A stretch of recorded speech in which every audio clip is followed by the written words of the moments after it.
เจ้าก่อนอื่นก็สบายดีเนาะข้าพเจ้าโซดาคิวระวงศ์เนาะเสว่าก็เป็นครูฝึกของสโมสร PM เซกองเฮาสว่าระยะผ่านมาเนี่ยภายหลังที่ว่าเฮาได้รับการแจ้งจากทางสหพันธ์กีฬาแขวงเซกองเฮาเนาะสว่าหมู่เฮาได้รับเกียรติเข้าร่วมการแข่งขันชิงคันประธานนายกนี้หมู่เฮาก็ได้คัดนักกีฬาอยู่ใน4ตัวเมืองเนาะซึ่งเป็นเมืองละมามกะลึมดักจึงแล้วก็เมืองทะแตงเนาะซึ่งส่วนใหญ่ก็เป็นนักกีฬาหนุ่มน้อยซึ่งว่าเคยแข่งขันกีฬานักเรียนระยะผ่านมาเนาะซึ่งการเกี่ยมทีมหมู่เฮานี่ก็ค่อนข้างว่ามีความยุ่งยากแล้วก็ขอยุ่งยากแล้วก็ขอสะดวกเนาะเคียงคู่ไปกันซึ่งขอยุ่งยากนึงมาเฮามี2ทีมที่ว่าเขาร่วมก็คือปปสเนาะซึ่งว่านักกีฬาเฮาส่วนใหญ่มันจะได้แบ่งเป็น2ส่วนเนาะนี่ก็เป็นเหตุผลหนึ่งที่ว่ามีความยุ่งยากแล้วอัน2มาความสะดวกก็เนื่องจากว่านักกีฬาส่วนใหญ่เป็นคนอยู่กับแข้งเฮาเองเลยเนาะซึ่งว่าหมู่เฮาตั้งเป้าหมายในการเข้าร่วมการแข่งขันในครั้งนี้ซึ่งว่าหมู่เฮาก็จะเฮ็ดให้มันดีที่สุดถือว่าจะพยายามให้มันได้เข้าในจุดที่ลึกที่สุดได้เนาะ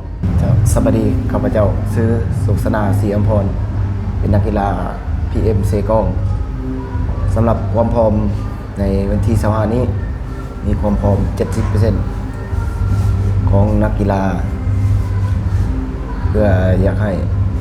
เก็บ3แต้มได้สำหรับความคาดหวังอยากให้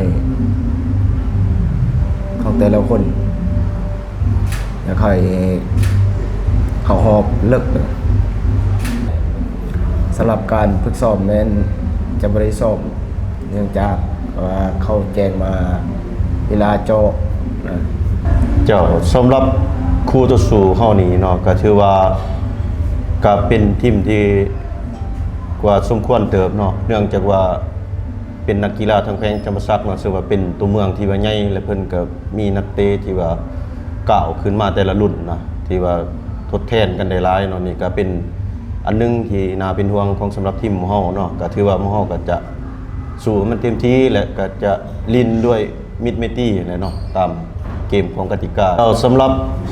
อันนั้นเนาะแผนบ้านหรือว่า FC PM เซกองเฮาเนาะบ่ว่าอยู่ทางแขวงเซกองหรือว่าอยู่ไสเนาะ